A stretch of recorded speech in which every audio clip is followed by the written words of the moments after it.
We're going to transition to the next part of our show today.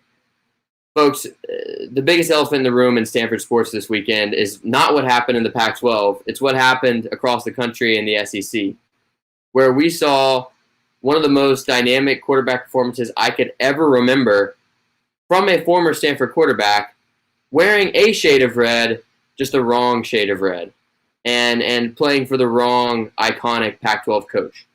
KJ Costello, in his first game in a Mississippi State uniform with Mike Leach leading the charge there in Starkville, Costello goes out and throws for 623 yards and 5 touchdowns. And by the way, that 623 yards was an SEC record, the first time a quarterback has ever thrown for over 600 yards in an SEC game. And folks, we all knew KJ Costello was good. His 2018 season was one of the best statistical quarterback seasons for a Stanford quarterback in history. Over 3,500 yards, an all Pac-12 level season. But I don't think anybody thought he was capable of this. And there was a reason that the Stanford coaching staff ultimately went with Davis Mills at the end of last season. Yes, it was injuries, but they also believed in Davis Mills' upside. The fact that this guy was a 5-star recruit, that he had shown so much promise in high school, and that when given game opportunity, he was starting to show some of that promise in college as well. But you know what? It's hard to argue with what KJ was able to do on the field on Saturday. And when Daniel gets back, I'm going to ask him this exact question. Did KJ Costello's performance against LSU make Stanford look bad? Did it make David Shaw look bad for going with Mills over Costello at the end of last season? Because that was a decision. If you put your full confidence into KJ Costello and say you are our starter next season, he probably sticks around. He clearly loves Stanford. He's comfortable with that Nerd Nation personality. I think a guy who was willing not to be in the spotlight. He's very candid, a great guy to interview, but didn't need to be in the SEC. But he wasn't going to get that same attention at Stanford because he was going to be at best competing for a job and possibly, cemented as the backup coming into this season. So I think it's safe to say that, KJ Costello opened a lot of eyes on the farm, not just around the nation, but particularly on the farm with what he was able to do on Saturday. And I think it also hinted at the fact that in today's world of college football, a team that throws the ball 60 times in a game is really attractive to recruits and really attractive to fans across the country. Because, if you're a wide receiver, why don't you want to play that had the same number of passing attempts in the first half? I mean, KJ Costello had over 30 passing attempts in the first half on Saturday, as he averaged at Stanford for the entire season. He averaged about 32 attempts per game, and that was in perhaps the most pass-happy year of the David Shaw era in 2018. Well, in the first half against LSU, KJ Costello in a Mississippi State uniform had already eclipsed his average from Stanford. And when you see a guy like that, who we always called a gunslinger, that's his mentality, that's the way he plays. He's not afraid to throw it into any window. He has complete confidence in himself, in his arm, and his wide receivers. That kind of mentality in a Mike Leach offense, I always knew it would be good. I didn't know how good it was going to be. And I tell you what, it was an unbelievable performance. I'm really happy for KJ. I think that, right now, if there's a Heisman race,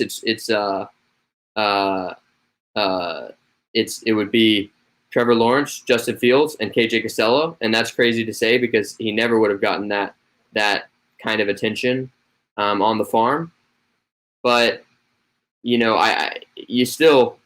said it in the description for this show.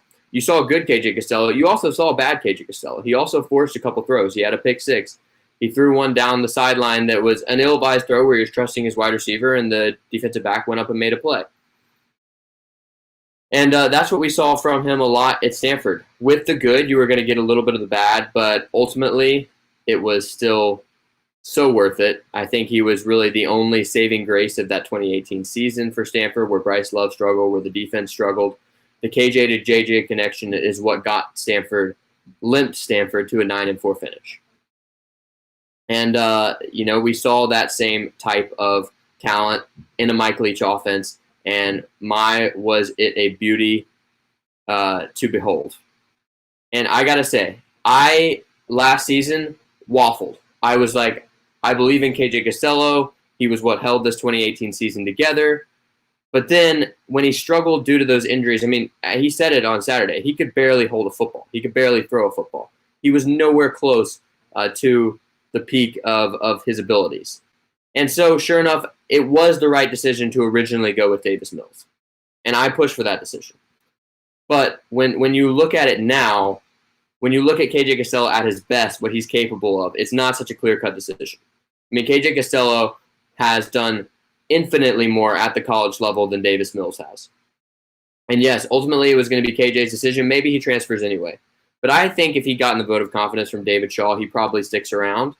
And that's not what he was getting. And I don't blame David Shaw because, Davis Mills was one of the most high-profile recruits of his entire tenure. But it's still going to be pretty disappointing if you see KJ Costello go on to, say, lead Mississippi State to an SEC championship or be a Heisman finalist or be an All-American. And I think he has that potential. He's more talented than any quarterback that Mike Leach has ever coached. And that's saying something because Gardner Minshew is now an NFL starter. And, oh my goodness, welcome back, Daniel. God, the people are so tired of hearing me talk. But I'm just saying, KJ Costello is the most talented quarterback Mike Leach has ever had. I'm really excited to see what he does with him. But I think if Stanford struggles this season, and specifically if Davis Mills struggles, it's going to be really hard to watch KJ on the other side of the country dealing against much better defenses and putting up the numbers he's going to put up when that could have been Stanford, presumably. But Daniel, what do you think before we transition to our next question? Look, I hear that it's hard. No one likes to see their ex go off and find someone better. You don't, right? But you also have to be really happy for him. He was never going to work out with us. He was never going to work out. What was going to be at Stanford is going to be a lot more seasons of him maxing out at 300, maybe 250 yards. And that's exactly what Davis Mills will do. He'll fit into the system and it'll work out. As you were saying earlier, KJ's a gunslinger. Dude's going to chuck it. He's perfect for a Mike Leach offense. That's exactly what they need. That's exactly who he came in to be. He was the number 3 recruit. That's exactly what he could be, and this is the best chance for him to get to the NFL. He shouldn't have stayed at Stanford. He probably wanted to because he loves it so much, but that's probably not what was best for him. And it's probably best for Stanford to go with Davis Mills because I think he's still the pro-style quarterback that they want. Are they going to transition to air raid? No, not while David Shaw is there. So why even joke about it? They're never going to throw for 600 yards. That's not their goal. They don't want that. If David Shaw threw for 600 yards, he'd be upset. One time they did come close to it last year with Davis Mills throwing 504 against Wazoo and that Mike Leach team. They were upset, and they lost. It was a losing effort. They broke the Stanford records, but in a losing effort. So KJ had a great Stanford career, 2-time captain. Everyone can be so happy that he was here, but it's a mutually beneficial breakup, and I think it's going to work out for both sides. You know what? That's a great point. I just wanted to say that was my favorite thing to watch in sports this weekend. There was a lot of great things that happened in sports, but watching KJ deal was just amazing because I loved covering him. I think he's a fantastic player and a great person as well. And I think that you're exactly right. It's probably the best of both worlds, and it's certainly the best for KJ Costello. But from the perspective of a Stanford fan, and obviously this is a Stanford football podcast, a Stanford sports podcast, it is going to be kind of a referendum on David Shaw's roster decisions. And maybe that's not fair for it to be so, but, obviously at the local level, if Davis Mills struggles, if Stanford struggles, I think that it's really going to put some pressure on David Shaw, particularly when we already talked about the Ari Patu Miller-Moss decision. He's made these kind of decisions with quarterback rooms before. He trusts his gut. And I think, those questions, once they're out there, they deserve to be scrutinized either way. But my inclination is KJ is going to be fantastic, and Davis Mills is going to be really good too. And by the end of the season, it is going to be that mutually beneficial breakup that you're talking about, and at least I certainly hope so. So, Daniel, glad to have you back. My voice is just going to be